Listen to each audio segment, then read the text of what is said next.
Learning objective number 3, perform vertical analysis. Now what you saw with horizontal analysis, we picked a particular line item or account and we compared that same account to itself over a period of years. So sales compared to sales over 14, 15, and 16. Vertical analysis is different. Vertical analysis, the first bullet point, shows the relationship of a financial statement item to its base. But the base is not going to be the same line item. We're going to pick another base. We're going to pick another account. So one account and how it relates to a sum, total, or even another account. The second bullet point, all items reported are as a percentage of the base. The third bullet point, income statements usually use net revenues as the base. And the balance sheets usually, the last bullet point shows the balance sheets usually use total assets as the base. So, vertical analysis, now we're going to be looking at numbers vertically rather than horizontally and be able to use the numbers to be able to come up with some kind of an analysis. So let's take a look at statement of operations, vertical analysis for Under Armour. And we're going to look at 2014, 13, and 12. For now, to keep it simple, let's focus on 14. Now, as the previous slide suggested, when we're talking about the income statement, the base for the income statement is always going to be net sales revenue. That's the denominator. So whatever number we're looking at on the income statement will be compared or analyzed against net sales revenue. So we're going to look at each income statement item and compare it to net sales revenue. So as an example for 14, we're going to compare first net revenues. Well, net revenues compared to the base. Well, the base is net revenues, 3,084,370,000 divided by the base, which is itself the same number. This number divided by that number is going to give us 1, which equals 100%. Looking at the cost of goods sold, 1572164. That's the cost of goods sold number. We're going to divide it by the base. The base, this is the income statement, so the base is 3084370 net revenues. So we'll take the cost of goods sold of 1572164 and divide it by the base 3084370. And that's going to give us 51.0%. 51.0%. Gross profit, 2014 was 512,206. And that as a percentage of sales is 49%. We could keep going down, but I think you have the gist of it. We're simply taking every one of these line items and dividing it by the base being net revenues. You would do that for all of 2014. When you would analyze 2013, net revenues for that year will be the base. So that's 100%. It's dividing that number by the same number. This 1195,381 is 51.3% of 2332,051. So this divided by that gives us 51.3. So you could see the analysis. I'm sure you can work through the remainder of the spreadsheet. On this sheet, you can see that now we're looking at vertical analysis, but the balance sheet base is not the same as what you have on the income statement. Remember, the income statement base is net sales. For the balance sheet, the base is always total assets. So you can see total assets here. The base, 3,644,331. That's the base. And for that reason, it is 100%. this number divided by the base, which is the same number, is 1 or 100%.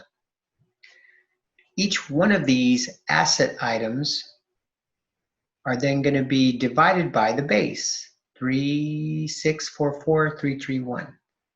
As an example, if you would take 250,470,000, and if you divide that by 3,644,331, you would get 6.9% rounded to the nearest tenth of a percent. This divided by that will give you 17.1%. This divided by that will give you 25.2%. And that would continue. 2015, the base is going to be total assets for that year. We can go into the liabilities and stockholders' equity section. The first one that's only listed on this first page is accounts payable. This divided by that, the base, total assets, equals 11.2%. The next page shows all of the liabilities and all the stockholders' equity, but all of this is really computed by taking the line item and dividing it by the base total assets. Now, when you're down to the second area of liabilities and stockholders' equity, you should remember that total liabilities and total stockholders' equity is equal to total assets. So if you've got this page, rather than flipping back to total assets, 3644331, you should know that total liabilities and stockholders' equity is equal to total assets. So you can use total liabilities and stockholders' equity, that dollar amount, since it's the same as total assets. Now, in line with what we just talked about, we could actually prepare what is referred to as a common size financial statement. And the common size financial statement is the same thing we just looked at. Let's say focusing on the balance sheet here. Focusing on this, the same exact thing, except we're going to just eliminate the reference to the actual dollar amounts and just present it looking at percentages. And you might be thinking, well, what good is that?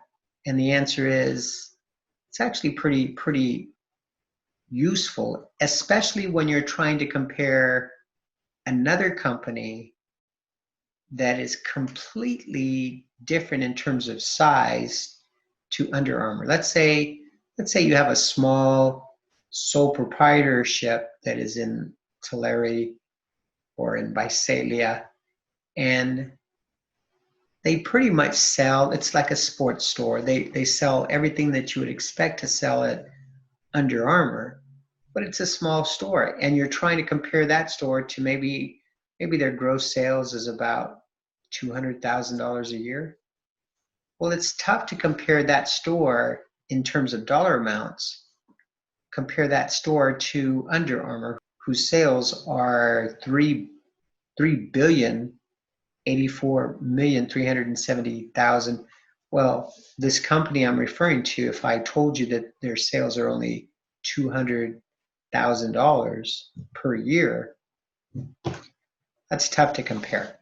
So as a result, what you might do is simply prepare a common size financial statement where you're going to need the numbers initially to do the computations. But once you have the percentages, just like what we did here, once you have these percentages, you're simply going to eliminate the dollar reference. So just to be clear, you're reporting only percentages. This is using the common size financial statements. You're only reporting percentages, no dollar amounts.